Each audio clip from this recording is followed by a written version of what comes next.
السلام علیکم. High guys. آج ہم آپ کو مردان کے قدیمی ریلوے اسٹیشن جو انگریزوں نے بنایا تھا کے بارے میں بتائیں گے. اس کے ساتھ ساتھ مردان کے یونس اسٹیڈیم میں جاری فٹ بال ٹورنامنٹ اور مردان کے مشہور کھلاڑیوں کے بارے میں معلومات دیں گے.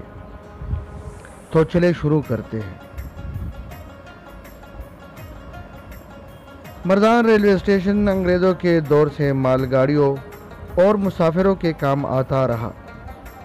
1990 کے دہائی تک یہاں پر بھرپور طریقے سے آمد و رفت اور کاروباری سرگرمیوں کا مرکز بنا ہوا تھا، مگر بدقسمتی سے وقت گزرنے کے ساتھ ساتھ یہاں پر آپریشنل سرگرمیاں محدود ہوتی گئی اور یوں یہاں کا ریسٹ ہاؤس جو کسی زمانے میں اپنی تعمیر اور خوبصورتی کے لیے مشہور تھا اب کھنڈرات کا نمونہ بن چکا ہے. مناسب دیکھ بھال نہ ہونے کی وجہ سے آج وہ ویران پڑا رہتا ہے. اب بھی جب کوئی شہر کی گہما گہمی سے اکتا جاتا ہے تو اس پرسکون ریلوے اسٹیشن کا رخ کرتا ہے. مردان کے منچلے اب یہاں ریلوے پٹریوں کے درمیان کرکٹ کھیلتے نظر آتے ہیں. مردان نے قومی کرکٹ ٹیم کو یونس خان اور فخر زمان جو کہ فخر پاکستان کے لقب سے جانا جاتا ہے بہترین کھلاڑی دیے ہیں.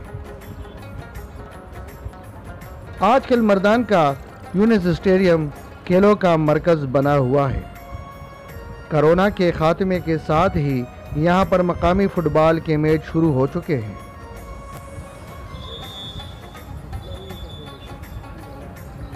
مردان کی بے شمار سوغات ہیں، ان میں سے بدایونی پیڑے اپنی مثال آپ ہے اور فالودے کی اپنی ایک الگ پہچان ہے.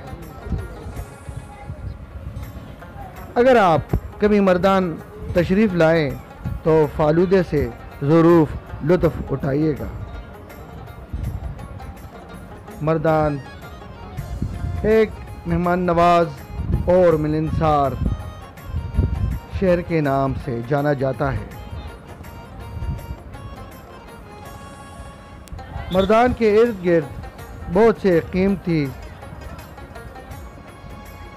اور قدیم زمانے کے کھنڈرات اب بھی موجود ہیں.